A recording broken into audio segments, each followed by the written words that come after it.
You are fundamentally built for survival. From the exact moment you're born, your central nervous system is just this beautifully engineered machine. It's designed to detect threats, calculate risks, and basically keep you alive.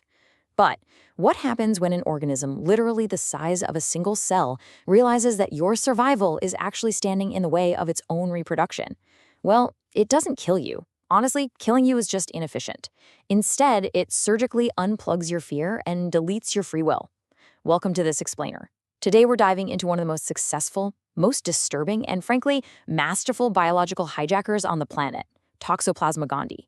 We're going to explore exactly how this microscopic parasite pulls off an absolute heist of the mammalian mind.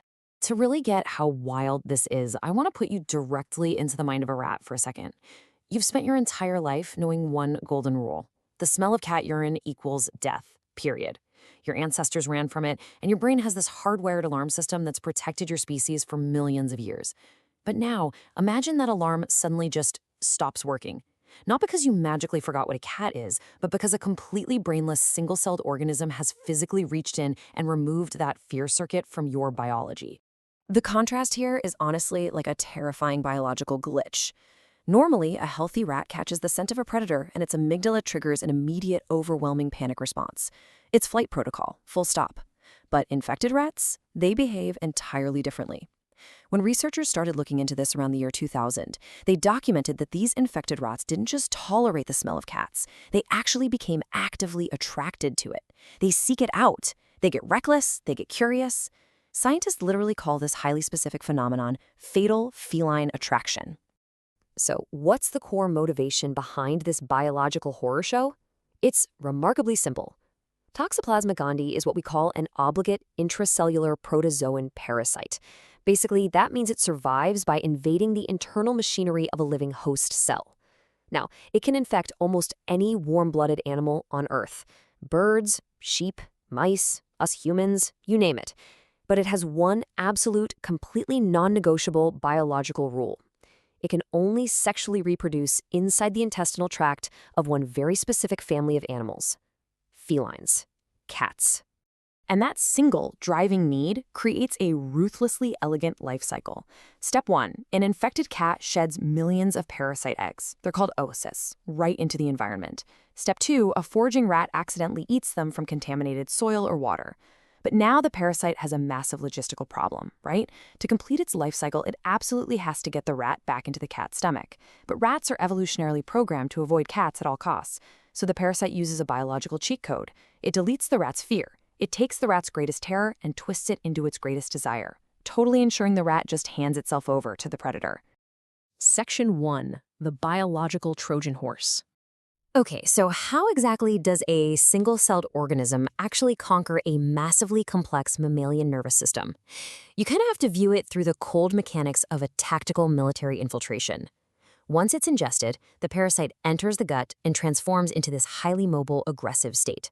The host's immune system obviously detects the breach, and these heavy infantry immune cells called macrophages rush in to swallow up and destroy the invaders.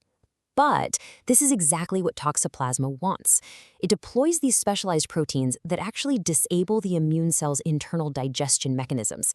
It effectively carves out a safe room inside the exact cell sent to kill it. Hidden from detection, it just rides the host's bloodstream like a hijacked taxi, eventually forcing its way right through the blood-brain barrier.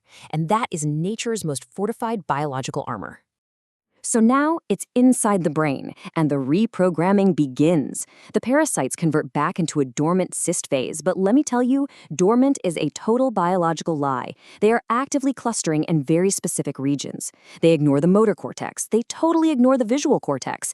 Instead, they literally swarm the basolateral amygdala. That's the almond-shaped region of the brain responsible for processing fear and emotional memory. They are launching a surgical strike right at the host's threat assessment center. And the cellular mechanics happening here are just mind-blowing. The parasite physically dismantles the architecture of fear. It induces something called dendritic retraction. Basically, it forces the neurons in the amygdala to physically shrink their receptor arms. This means fewer fear signals can actually reach the neurons that trigger the flight response. And at the exact same time, it lowers the host's secretion of stress hormones. So it's shrinking the antenna and cutting the signal strength. Absolutely wild. The level of manipulation here is staggering. As neurobiologist Dr. Ajay Vyas at Stanford University points out, Toxoplasma affects fear to cat odors with almost surgical precision. Think about it. If it simply destroyed the whole amygdala, the rat would become fearless of everything. It'd walk right off a cliff and never get eaten by a cat. That's a total failure for the parasite. Instead, the rat stays perfectly healthy. It retains all its motor skills, its memory, its caution toward other predators. The rewrite is mathematically precise, specifically targeting only the fear of cat odors. But here is the crazy part. How does it replace that fear with actual attraction? Well, biochemists mapping the Toxoplasma genome found the ultimate hack. The parasite actually possesses 2 genes that code for an enzyme required to manufacture dopamine. Yes, dopamine, the master neurotransmitter of the mammalian brain that controls our reward centers and motivation. Toxoplasma literally manufactures its own supply of counterfeit dopamine and just dumps it directly into the brain tissue. It floods the reward pathway, totally transforming the terrifying scent of a predator into a massive neurological reward. Section 2, the human pivot. Now, if you think this biological hijacking is just confined to rodents, you have fundamentally misunderstood the scale of the threat here. Because this parasite, it doesn't recognize the difference between a rat's brain and yours. Let's look at a verified global statistic. Roughly 31% of the entire human population currently carries this parasite. Let that sink in. That is nearly 1 in 3 people watching this explainer right now. In some regions, depending on dietary habits, the infection rate has historically exceeded 50%. So we are not talking about some rare exotic organism here. It is everywhere.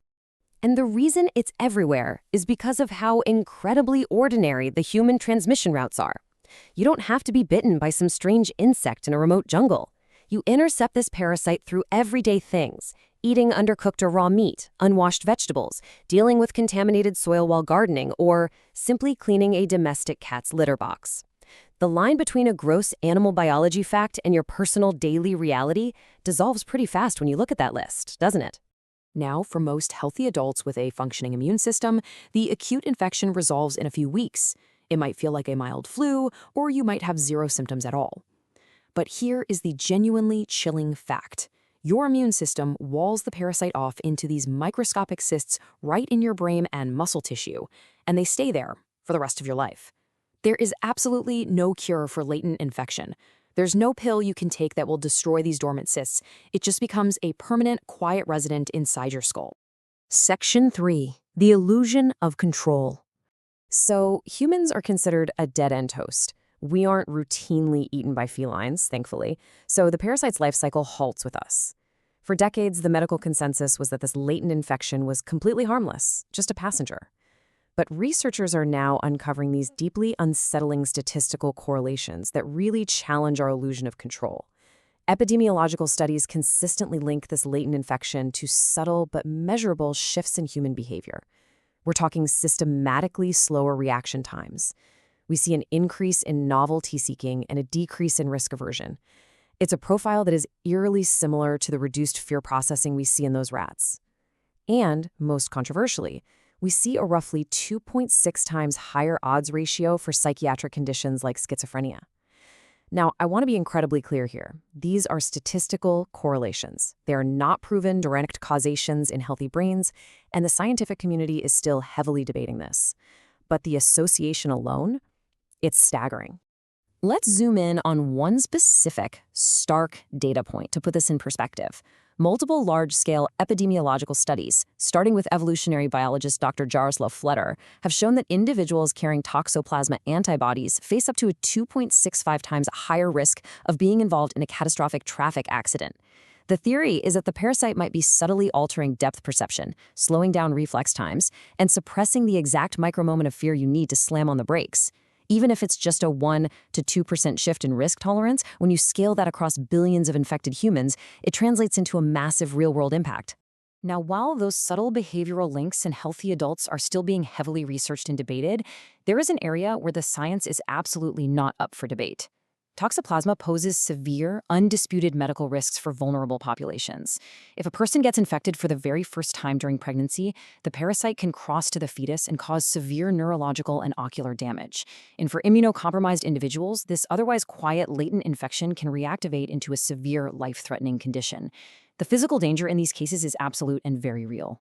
The architect of this entire system is a single-celled organism with no brain, no central nervous system, and absolutely no consciousness. Yet it has somehow hacked the most complex organ in the known universe, using weaponized neurochemistry. The really chilling truth here is that evolution does not optimize for your autonomy. It optimizes for continuation. Toxoplasma found a vulnerability in the mammalian fear circuit millions of years ago, and it wrote a line of chemical code to exploit it, entirely through silent, invisible influence. We love to believe that our choices, our risk assessments, our very personalities belong entirely to us. But the story of Toxoplasma gondii really forces us to pause and rethink that. The next time you make a sudden, risky decision, or you feel this inexplicable lack of fear in a dangerous situation, or honestly, even when you just feel a strange urge to let a stray cat sleep on your bed, you have to ask yourself a deeply uncomfortable question. Are your impulses truly yours? Or are they just the quiet, echoing algorithm of a hidden parasite? Thanks for joining me for this explainer. Keep questioning the world around you, and more importantly, the world inside you.